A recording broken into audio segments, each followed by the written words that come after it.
ಮನಸ್ಸು ವೃದ್ಧಿ, ಕುಟುಂಬದ ನೆಮ್ಮದಿಗೆ ವಿಷ್ಣುವಿನ ಪಠನ ಬಹಳ ಮುಖ್ಯ. ಅನುರಾಧ ದೇಶಪಾಂಡೆ. ಮನಸ್ಸು ನೆಮ್ಮದಿ, ಕುಟುಂಬದ ವೃದ್ಧಿಗೆ, ಆರೋಗ್ಯವಂತ ಜೀವನಕ್ಕೆ ವಿಷ್ಣುವಿನ ಪಠನ ಜೀವನದಲ್ಲಿ ಬಹು ಮುಖ್ಯವಾಗಿದೆ ಎಂದು ಮಾತೃಮಂಡಳಿಯ ಅಧ್ಯಕ್ಷೆ ಅನುರಾಧ ದೇಶಪಾಂಡೆ ಕರೆ ನೀಡಿದರು. ಬೆಳಗಾವಿ ಜಿಲ್ಲೆಯ ಅಥಣಿ ಪಟ್ಟಣದ ಆರ್ಎಸ್ಎಸ್ ಹಿರಿಯ ಮುಖಂಡರಾದ ಅರವಿಂದ್ ರಾವ್ ದೇಶಪಾಂಡೆ ಅವರ ನಿವಾಸದಲ್ಲಿ ಅಧಿಕ ಮಾಸದ ನಿಮಿತ್ತವಾಗಿ ವಿಷ್ಣುವಿನ ಪಠನ ಹಾಗೂ ಆರತಿ ಮತ್ತು ಅಕ್ಷತಾ ಕಾರ್ಯಕ್ರಮದಲ್ಲಿ ಭಾಗವಹಿಸಿ ಮಾತನಾಡಿದ ಅವರು, ಹಿಂದುತ್ವ ಹಾಗೂ ಭಾರತೀಯ ಸಂಸ್ಕೃತಿ ಉಳಿವಿಗೆ ವಿಷ್ಣುವಿನ ಪಠನ ಜೀವನದಲ್ಲಿ ಅಳವಡಿಸಿಕೊಂಡಾಗ ಮಾತ್ರ ನೆಮ್ಮದಿಯ ಜೀವನ ಮತ್ತು ಕುಟುಂಬದಲ್ಲಿ ಅಶಾಂತಿ ಹೋಗಿ ಶಾಂತಿ ನೆಲೆಸುತ್ತದೆ. ವಿಷ್ಣುವಿನ ಪಠನ ಮಾಡುವುದರಿಂದ ಎಷ್ಟು ಮಹಿಳೆಯರ ಜೀವನದಲ್ಲಿ ಬೆಳವಣಿಗೆಗಳಾಗಿವೆ. ಮಾತೃಮಂಡಳಿಯ ಮೂಲಕ ಸುಮಾರು 45 ವರ್ಷಗಳಿಂದ ಭಾರತೀಯ ಸಂಸ್ಕೃತಿ ಹಾಗೂ ಹಿಂದೂ ಸಂಸ್ಕೃತಿ ಉಳಿವಿಗಾಗಿ ಕಾರ್ಯನಿರ್ವಹಿಸುತ್ತಾ ಬಂದಿದ್ದೇವೆ. ಇಂದು ವಿಶೇಷವಾಗಿ ಅಧಿಕ ಮಾಸದ ನಿಮಿತ್ತವಾಗಿ ಪ್ರತಿದಿನವೂ ಕೂಡ ವಿಷ್ಣುವಿನ ಪಠನ ಮಾಡಲಾಗುತ್ತದೆ ಎಂದರು.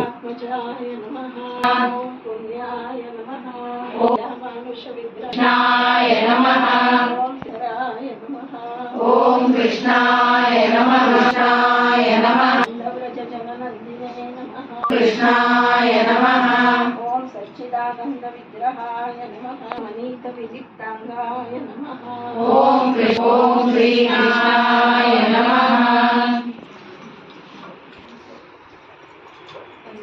ವಿಠಲ ಭಜ ಮನ ಪಾಂಡುರಂಗ ವಿಠಲ ಜಯ ವಿಠಲ ಜಯ ವಿಠಲ ಜಯ ವಿಠಲ ವಿಠಲ ಜಯ ವಿಠಲ ಪಾಂಡುರಂಗ ವಿಠಲ ಜಯ ವಿಠಲ ಭಜ ಮನ ಪಾಂಡುರಂಗ ವಿಠಲ ಪಂಡರಿನಾಥ ವಿಠಲ ವಿಠಲ ಜಯ ವಿಠಲ.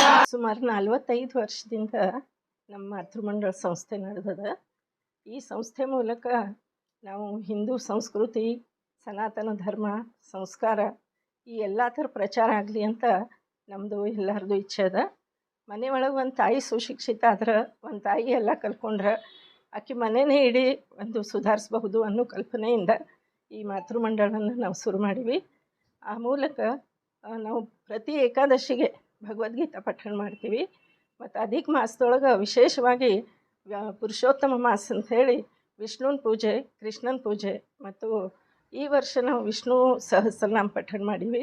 ಕೃಷ್ಣ ಅಷ್ಟೋತ್ತರ ಶತನಾಮಾವಲಿಯಿಂದ ಕೃಷ್ಣಗೆ ಅಕ್ಷತಾ ಅರ್ಚನೆ ಮಾಡೀವಿ. ಮತ್ತು ಈ ಎಲ್ಲ ಥರದಿಂದ ಒಂದು ಸಕಾರಾತ್ಮಕವಾದಂತಹ ಎಲ್ಲ ಲಹರಿಗಳನ್ನು ಬಂದು ಎಲ್ಲರ ಮನಸ್ಸು ಭಾಳ ಶಾಂತ ಆಗ್ಯದ. ಎಲ್ಲರೂ ತಮ್ಮ ತಮ್ಮ ಅನುಭವಗಳನ್ನು ಹಂಚ್ಕೊಂಡಾರ. ಈ ರೀತಿ ಈ ಒಂದು ತಿಂಗಳ ನಾವು ಈ ಎಲ್ಲ ಕಾರ್ಯಕ್ರಮ ನಡೆಸೀವಿ. ನಾಳೆಗೆ ಮುಗೀತದ. ಈ ಅಕ್ಷತಾ ಅರ್ಚನೆ ಮಾಡಿ ಏನು ಒಂದು 20-25 kg ಅಕ್ಕಿಯನ್ನು ನಾವು ಸಂಗ್ರಹ ಮಾಡೀವಿ. ಆ ಅಕ್ಕಿಯನ್ನು ನಾವು ಸಿದ್ದೇಶ್ವರ ಗುಡಿ ಒಳಗೆ ಹೊರಗೆ ಏನೆಲ್ಲ ಭಿಕ್ಷುಕರು ಕೂತಿರ್ತಾರೆ ಅವ್ರಿಗೆ ದಾನ ಮಾಡಬೇಕಂತ ಮಾಡೀವಿ. ಈ ರೀತಿ ಒಂದು ಸಮಾಜೋಪಯೋಗಿ ಕಾರ್ಯನೂ ಆಯಿತು ಮತ್ತು ಒಂದು ಸಂಸ್ಕೃತಿ ಪ್ರಚಾರನೂ ಆಯಿತು. ಮತ್ತು ಈ ಸಂಸ್ಕೃತಿ ಪ್ರಚಾರ, ಪ್ರತಿಯೊಬ್ಬರ ಮನೆಯೊಳಗೆ ಸುಧಾರಣೆ, ಇದೆಲ್ಲ ನಮ್ದು ಒಂದು ಮುಖ್ಯ ಉದ್ದೇಶ ಇದೆ. ಮಾತೃಮಂಡಳಿಯ ಸದಸ್ಯರಾದ ಜಯಶ್ರೀ ಬಿರಾದಾರ್ ಹಾಗೂ ಸರಸ್ವತಿ ಹೊನ್ನೂರ್ ಮಾತನಾಡಿ, ಮಹಿಳೆಯರು ಎಲ್ಲರೂ ಒಂದೆಡೆ ಕೂಡಿ ಅಧಿಕ ಮಾಸದ ನಿಮಿತ್ತವಾಗಿ ಪ್ರತಿದಿನವೂ ವಿಷ್ಣುವಿನ ಪಠನ ಮಾಡುವುದರಿಂದ ನಮ್ಮಲ್ಲಿ ಅಂಧಕಾರವನ್ನ ಹೋಗಲಾಡಿಸಿ ಕುಟುಂಬ ಹಾಗೂ ನಮ್ಮಲ್ಲಿ ಕೂಡ ಬಹಳಷ್ಟು ಬದಲಾವಣೆಯಾಗಿ ಜೀವನದಲ್ಲಿ ನೆಮ್ಮದಿ ಸಿಕ್ಕಿದೆ. ಭಾರತೀಯ ಸಂಸ್ಕೃತಿ ಹಾಗೂ ಹಿಂದೂ ಸಂಸ್ಕೃತಿ ಉಳಿಯಬೇಕಾದರೆ ವಿಷ್ಣು, ರಾಮ, ಕೃಷ್ಣನ ಪಠನ ಬಹಳ ಮುಖ್ಯವಾಗಿದೆ. ಇಂತಹ ಪಠಣವನ್ನ ಪ್ರತಿದಿನ ಮೈಗೂಡಿಸಿಕೊಂಡಾಗ ಮಾತ್ರ ನೆಮ್ಮದಿಯ ಜೀವನ, ನಮ್ಮ ಬದುಕು ಸಾರ್ಥಕವಾಗುತ್ತದೆ ಎಂದು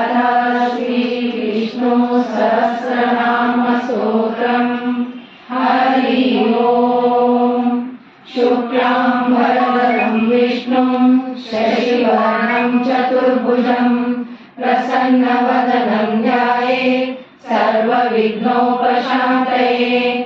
ಓಂ ವಿಶ್ವಂ ವಿಷ್ಣುಭಾವನಃ ಭೂತಾತ್ಮ ಪರಮಾಗತಿಃ ಅವ್ಯಯ ಏವ ಚ ಯೋಗಾನ ಪುರುಷೇಶ್ವರಃ ನಾರಸಿಂಹ ಕೇಶವ. ಚಾಲು ಆದಾಗಿನಿಂದ 1 ತಿಂಗಳಿಂದ ನಾವು ಮಾಡತ್ತೀವಿ ರೀ. ದಿನ ವಿಷ್ಣು ಸಹಸ್ರನಾಮ ಮತ್ತು ಕೃಷ್ಣ ನಾಮಾವಳಿ ಮತ್ತು ಭಜನೆ ಮತ್ತು ಅಕ್ಷತಾ ಮತ್ತು ಇದನ್ನು ಕೃಷ್ಣನಾಮಾವಳಿದಿಂದ ನಾವು ಇಲ್ಲಿ ಸುಮಾರು ಒಂದು 40ರಿಂದ 45 ಜನ ಕೂಡ್ತೀವಿ ರೀ ದಿನ. ಇದರಿಂದ ನಮಗೆ ಏನು ಅನುಭವ ಆಗೈತೆ ಅಂದ್ರೆ ರೀ, ನಾವೊಂದು ಯಾವ ಕ್ಷೇತ್ರಕ್ಕೆ ಬಂದೀವೇನೋ ಅನ್ನುವಂಗೆ ನಮಗೊಂದು ಅನುಭವ ಐತ್ರಿ. ಏನು ಮಾತಾಡ್ರೂ ನಮಗೆ ಇಷ್ಟು ಕಡಿಮೆನ ರೀ ಇಲ್ಲಿ ಮಾತಾಡೋಕ್ಕೆ. ಜೈ ಕೃಷ್ಣ, ಜೈ ಶ್ರೀರಾಮ್. ನನ್ನ ಹೆಸರು ಸರಸ್ವತಿ ಹೂನೂರ್ ಅಂಥೇಳಿ.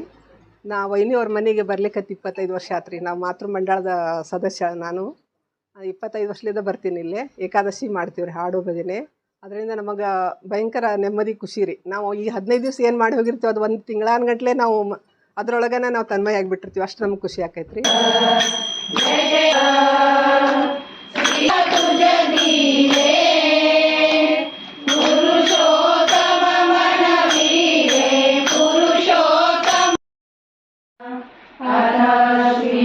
विष्णु सहस्रनाम स्तोत्रम्. हरि ओम्. शुक्लाम्बरधरं विष्णुं शशिवर्णं चतुर्भुजम्. ಪಟ್ಟಣದ ಆರ್ಎಸ್ಎಸ್ ಹಿರಿಯ ಮುಖಂಡರಾದ ಅರವಿಂದ್ರ ದೇಶಪಾಂಡೆ ಮಾತನಾಡಿ, ವಿಷ್ಣುವಿನ ಪಠಣ ಮಾಡುವುದರಿಂದ ಹಿಂದುತ್ವ ಹಾಗೂ ಭಾರತೀಯ ಸಂಸ್ಕೃತಿ ಗಟ್ಟಿಯಾಗುತ್ತದೆ. ವಿಷ್ಣುವಿನ ಪಠಣದ ಜೊತೆಗೆ ರಾಮ ಮತ್ತು ಕೃಷ್ಣನ ಪಠಣವೂ ಕೂಡ ಬಹು ಮುಖ್ಯವಾಗಿರುತ್ತದೆ. ವಿಷ್ಣುವಿನ ಪಠಣ ಮಾಡುವುದರಿಂದ ಕುಟುಂಬದಲ್ಲಿ ನೆಮ್ಮದಿ, ಸಹಬಾಳ್ವೆ, ಹಿಂದುತ್ವ ಇವೆಲ್ಲವನ್ನ ಗಟ್ಟಿಗೊಳಿಸುತ್ತದೆ. ಪ್ರತಿಯೊಬ್ಬ ಹಿಂದೂ ಮಹಿಳೆಯೂ ಕೂಡ ಇಂತಹ ಪಠಣವನ್ನ ಮಾಡಿ ಭಾರತೀಯ ಸಂಸ್ಕೃತಿ ಉಳಿವಿಗೆ ಕೈ ಜೋಡಿಸಿ ಎಂದು ಕರೆ ನೀಡಿದರು. ಪವಿತ್ರಂ ಮಂಗಳಂ ಪರಂ ಈಶಾನ ಪ್ರಾಣದ ಪ್ರಾಣೋ ಜ್ಯೇಷ್ಠ ಶ್ರೇಷ್ಠ ಪ್ರಜಾಪತಿ ಹಿರಣ್ಯ ಗರ್ಭೋ ಭೂಗರ್ಭೋ ಮಾಧವೋ ಮಧುಸೂದನ ವಿಕ್ರಮಿ ಮೇಧಾವಿ ವಿಕ್ರಮ ಕ್ರಮತಮೋ ದುರಾದರ್ಶಂ. ವಿಷ್ಣು ಸಹಸ್ರನಾಮ ಇದು ನಮ್ಮ ಸಮಾಜಕ್ಕೆ ಮಹಾಭಾರತದ ಒಂದು ಕೊಡುಗೆ ಅಂತನ್ಲಿಕ್ಕೆ ಅಡ್ಡಿ ಇಲ್ಲ. ವ್ಯಾಸ ಮಹರ್ಷಿಗಳು ಮಹಾಭಾರತದ ಮುಖಾಂತರವಾಗಿ ಭಗವದ್ಗೀತೆ ಮತ್ತು ವಿಷ್ಣು ಸಹಸ್ರನಾಮ ಎರಡು ನಮ್ಮ ಸಮಾಜಕ್ಕೆ ಕೊಟ್ಟಿದ್ದಾರೆ. ಒಂದು ಮುಖ್ಯವಾಗಿ ವಿಷ್ಣು ಸಹಸ್ರನಾಮದ ಪಠಣದಿಂದ ಆ ಭಾಗದ 1 ಕಿಲೋಮೀಟರ್ 2 ಕಿಲೋಮೀಟರ್ ಏರಿಯಾದೊಳಗೆ ಒಂದು ಪಾಸಿಟಿವ್ ಕಂಪನಗಳು, ಸಕಾರಾತ್ಮಕ ಕಂಪನಗಳು ನಿರ್ಮಾಣ ಆಗ್ತವೆ. ಮನಸ್ಸಿಗೆ ನೆಮ್ಮದಿ ಸಿಗ್ತದೆ, ಮನಸ್ಸು ಶಾಂತ ಆಗ್ತದೆ. ಇದರ ಅನುಭವವನ್ನು ಕುಂದಾಪುರದಲ್ಲಿ ಸಮುದ್ರದಲ್ಲಿ 1,000 ಜನ ಒಟ್ಟಿಗೆ ಹೇಳೋದ್ರ ಮುಖಾಂತರ ಸಮುದ್ರದ ಅಲೆಗಳಲ್ಲಿ ಕೂಡ ಯಾವ ರೀತಿ ಒಂದು ಏರಿಕೆ ಬಂತು ಇದನ್ನು ಸೈನ್ಸ್ನಿಂದ ಪ್ರೂವ್ ಮಾಡಿದ್ದಾರೆ. ಈ ರೀತಿ ವಿಷ್ಣು ಸಹಸ್ರನಾಮದ ಹಿಂದೆ ಎಲ್ಲ ಸೈನ್ಸ್ ಇದೆ. ಇದನ್ನು ನಮ್ಮ ಜನ ಪಠಣ ಮಾಡಿದರೆ ಎಲ್ಲರಿಗೂ ಆಯುಷ್ಯ, ಆರೋಗ್ಯ, ನೆಮ್ಮದಿ, ಮಾನಸಿಕ ನೆಮ್ಮದಿ, ಮಾನಸಿಕ ಶಾಂತಿ ಎಲ್ಲ ದೊರೆಯುತ್ತೆ.